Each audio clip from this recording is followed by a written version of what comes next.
Hello everyone, welcome to back my channel. I hope everyone is having a wonderful day. Before starting the video, please go ahead and hit the subscribe button and give this video a thumbs up. This week on The Bold and the Beautiful, a fun and new friendship will continue to blossom at Forrester Creations. Dake Sharp is the talk of the office, and Electra Forrester is a fan of the new member of their design team. It's only a matter of time before Dake and Electra compare notes and realize they have a lot more in common than they realized. Is it only a matter of time before Dake Sharp, Harrison Cohn, learns about the skeletons in his live-in boyfriend's closet?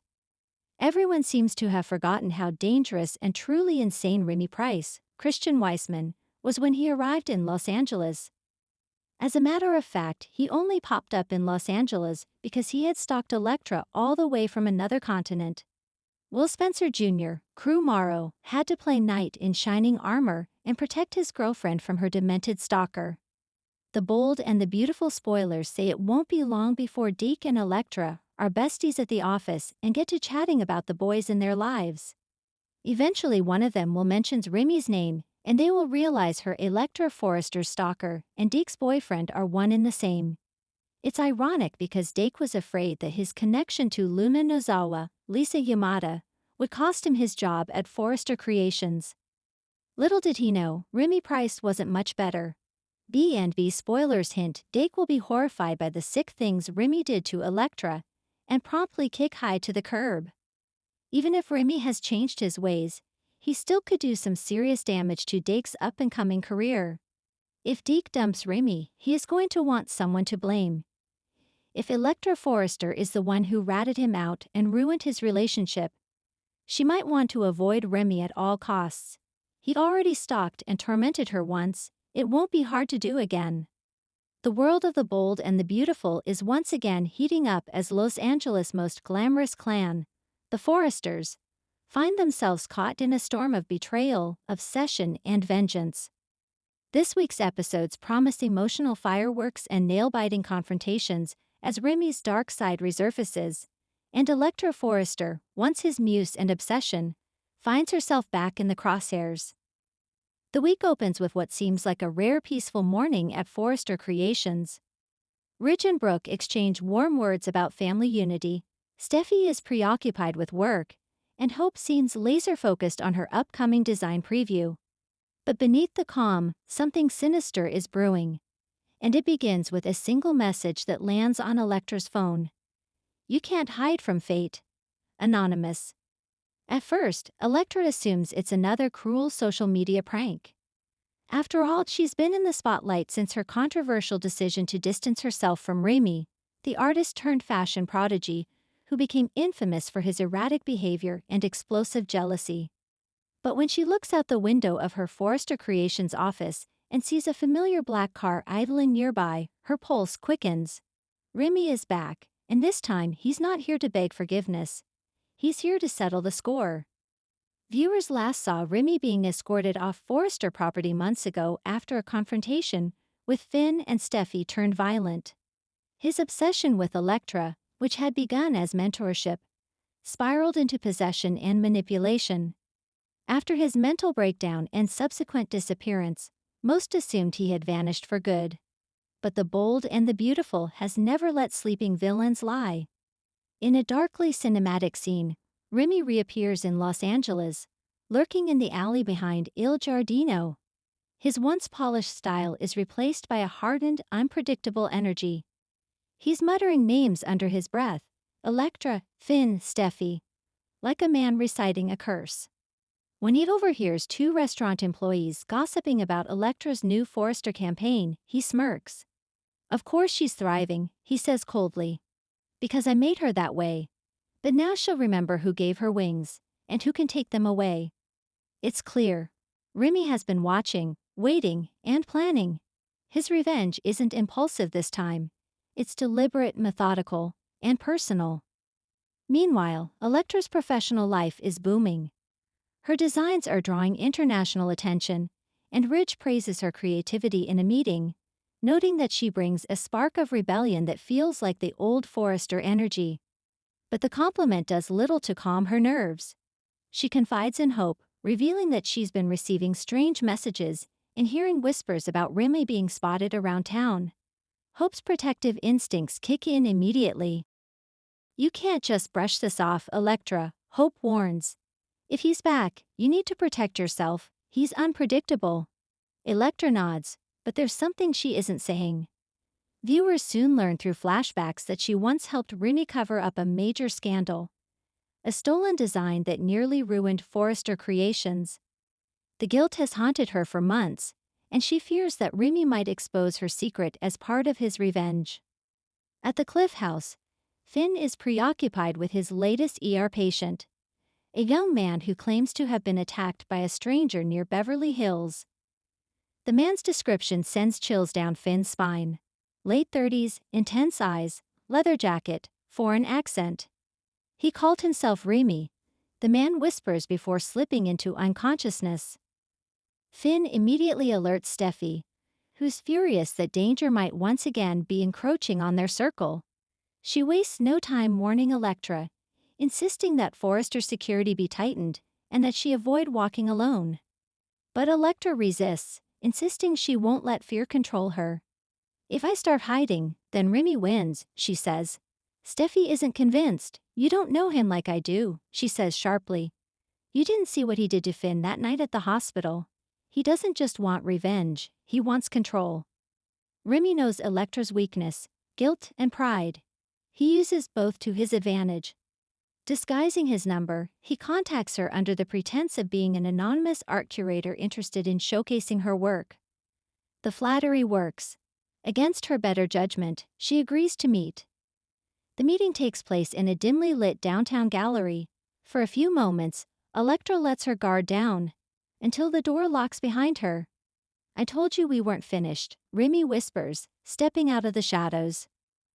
What follows is a tense confrontation that uses psychological manipulation.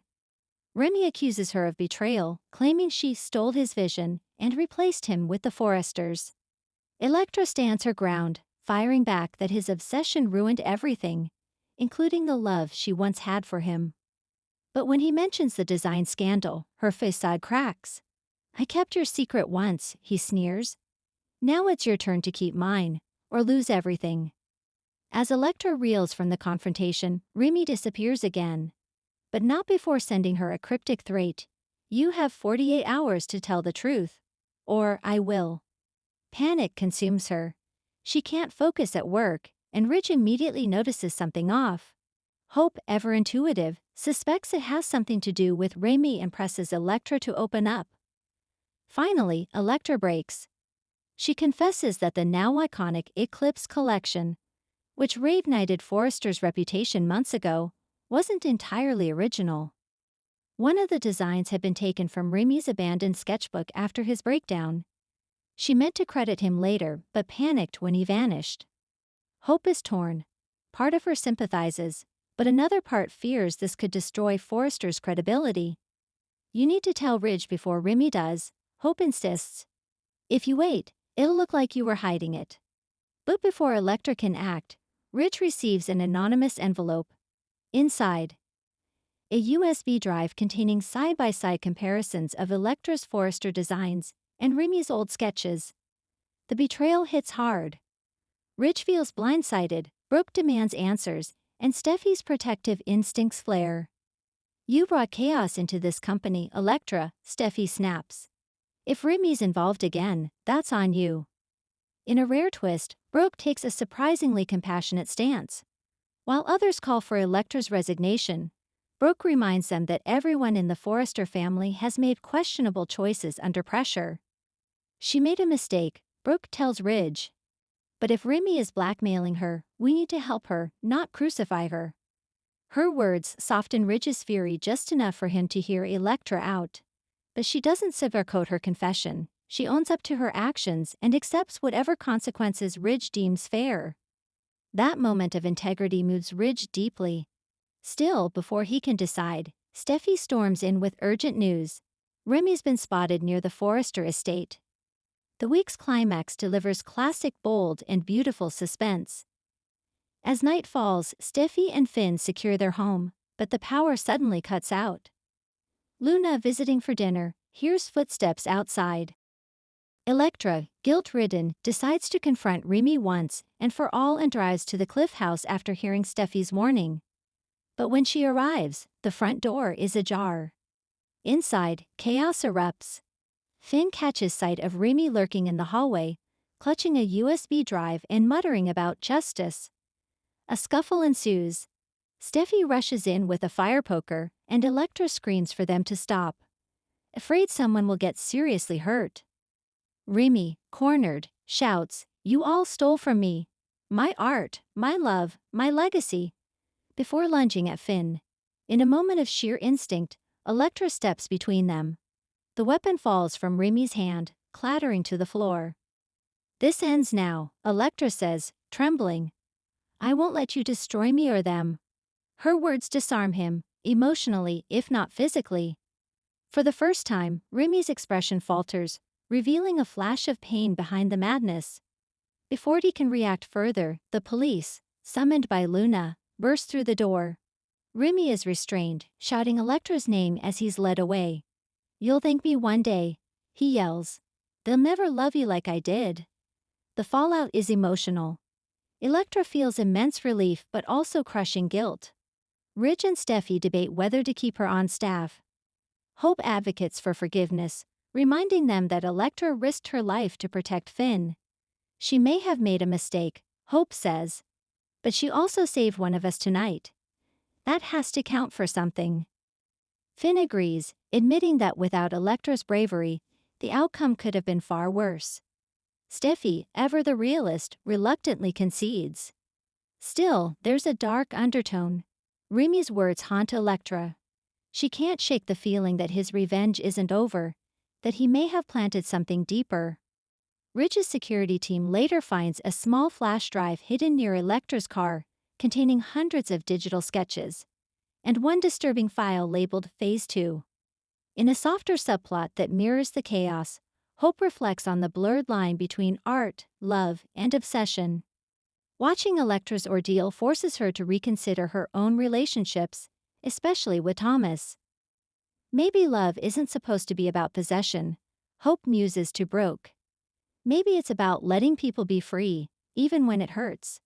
Her introspection hints that Hope may finally be ready to redefine herself, away from the cycle of romantic turmoil. In the final scenes, Electra stands alone at the Forrester rooftop, staring at the Los Angeles skyline. The air feels still, the danger seemingly over. But as she turns to leave, her phone buzzes. "Unknown number, you stopped me once. But the story's not finished." Her expression hardens, shifting from fear to quiet determination. "Then I'll write the ending myself," she whispers. The camera pans out, lingering on her reflection in the glass, a woman who has survived obsession, betrayal, and near tragedy. But the question remains, has she truly escaped Remy's revenge, or is she now becoming what she feared most? Coming episodes promise to dive deeper into Remy's twisted psyche and Electra's redemption arc. Ridge must decide whether her talent outweighs her mistakes, while Steffi and Finn grapple with the trauma of nearly being targeted again. Broke and Hope find themselves unlikely allies, defending Electra's humanity even as the rest of the Forresters remain skeptical. Theories among viewers range from Remy's hidden accomplice to a plan that could devastate Forrester's reputation once and for all. Whatever the truth, one thing is certain. The Bold and the Beautiful is setting the stage for another high-stakes chapter where passion, deception, and redemption intertwine. Remy's revenge isn't just another villain's return. It's a haunting exploration of how genius can twist into obsession, and how guilt can bind even the strongest souls. Electra Forrester's journey from protagonist to survivor has become one of the show's most compelling arcs, blending glamour with danger in true Bold and Beautiful style. As the fallout spreads through Los Angeles fashion elite, fans can expect emotional showdowns, shocking secrets, and maybe, just maybe, the hint of a new, darker alliance forming in the shadows. Because in The Bold and the Beautiful, revenge is never truly over. It simply changes hands. Thanks for watching this video, and please subscribe our BOLD and BUTIFUL UPDATE YouTube channel for more update news.